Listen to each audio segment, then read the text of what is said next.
Hello guys, আজকে আমি আপনাদের কুডি ডব্লিউআর 1200 ডুয়েল ব্র্যান্ডের রাউটারটি সেট আপ করে দেখাবো। তো গাইস, আমার ভিডিওটি যদি ভালো লাগে তাহলে চ্যানেলটিকে সাবস্ক্রাইব করে বেল আইকনটি বাজিয়ে দিন। তো গাইস, চলুন আর কথা না বলে ভিডিওটি শুরু করি আমরা। তো গাইস, প্রথমে আমরা ওয়াইফাইটি কানেক্ট করে নেব। কুডি রাউটারের পাসওয়ার্ড হচ্ছে 4টা 7 ও 5634। তো গাইস দেখেন, আমাদের রাউটারটি কানেক্ট হয়ে গেছে। এখন আমরা ক্রোম ব্রাউজারে চলে যাব। ক্রোম ব্রাউজারে যাওয়ার পর কুডি রাউটারের যে গেটওয়েটা আছে ওইটা আমরা সার্চ করব। কুডি রাউটারের গেটওয়ে হচ্ছে 192.168.10.1 লিখে আমরা ইন্টারে প্রেস করব। ইন্টারে প্রেস করার পর দেখেন এখানে আমাদেরকে ক্রিয়েট এ অ্যাডমিনিস্ট্রেটর পাসওয়ার্ড, আমাদের লগইন পাসওয়ার্ড দিতে বলতেছে।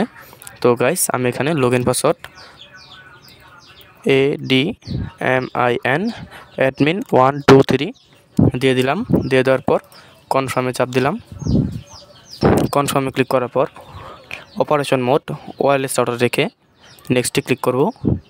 নেক্সটে ক্লিক করার পর টাইম জোনটা ঢাকা সিলেক্ট থাকে, তাই আমরা নেক্সটে ক্লিক করে দিলাম। নেক্সটে ক্লিক করে দেওয়ার পর এখানে যে প্রোটোকল লেখাটি আছে পপ, এটাই থাকবে। এখন আমাদের আইএসপি থেকে যে ইউজার নেমটি দিয়েছে ওইটা আমরা এখানে বসিয়ে দেব। তো গাইস, আমার ইউজার নেমটি হচ্ছে RJD@শফিকুল এবং পাসওয়ার্ড হচ্ছে 12345। তো গাইস, আমার এখানে ইউজার নেম এবং পাসওয়ার্ড দেওয়া হয়ে গেছে। এখন আমরা নেক্সটে ক্লিক করব। নেক্সটে ক্লিক করার পর আমাদের রাউটারটি হচ্ছে ডুয়েল ব্র্যান্ডের 2.4 GHz এবং 5 GHz। তো আমি দুইটাই রেখে দেব। রেখে দিয়ে আমার যেই ওয়াইফাই নেমটি আছে ওইটা আমরা এখন চেঞ্জ করে দেব। তো গাইস, আমি ওয়াইফাই নেম হিসেবে শফিকুল ওয়াইফাই দিয়ে দেব।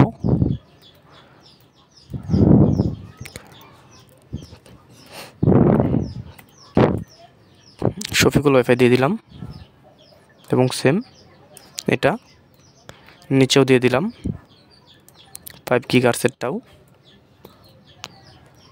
এখন আমরা পাসওয়ার্ড দিয়ে দেব। আমি গাইস পাসওয়ার্ড দিলাম 4টা 0 এবং 4টা 9। এই সেম পাসওয়ার্ডটি আমি নিচের 5 GHz এয়ারটিতেও দিয়ে দেব। দিয়ে দেওয়ার পর আমরা এখন নেক্সটে ক্লিক করব। নেক্সটে ক্লিক করার পর আমরা সেভ অ্যান্ড অ্যাপ্লাইতে ক্লিক করব। অ্যাপ্লাইতে ক্লিক করার পর দেখেন waiting for change to be applied, মানে আমার যে কনফিগারেশনটি আছে সম্পূর্ণটা সেভ হচ্ছে। এটা কিছুক্ষণ এরকম লোডিং নেবে। তো গাইস দেখেন আমার এখানে নাম এসে গেছে। তো গাইস, এখন আমাদের শফিকুল ওয়াইফাই নেমটি কানেক্ট করে নিব। পাসওয়ার্ড দিয়ে দিলাম 4টা 0 এবং 4টা 9 দিয়ে দেওয়ার পর এখন আমরা নেক্সটে ক্লিক করব। যে দেখেন, তো গাইস আমার পাসওয়ার্ড দেওয়া শেষ। এখন আমরা নেক্সটে ক্লিক করে ওয়াইফাইটি কানেক্ট করে নেব। কানেক্ট করে নেওয়ার পর দেখেন গাইস, আমার এখানে নেট কিন্তু চালু হয়ে গেছে। তো আমি এখন ইউটিউবে গিয়ে দেখি যে আমার নেট চলে কিনা। তো গাইস দেখেন, ইউটিউবে আসার পর আমার নেট চলছে। তো গাইস, আমার ভিডিওটি যদি ভালো লাগে তাহলে চ্যানেলটিকে সাবস্ক্রাইব করে বেল আইকনটি বাজিয়ে দিন। তো গাইস, সবাইকে অসংখ্য ধন্যবাদ মনোযোগ সহকারে ভিডিওটি দেখার জন্য।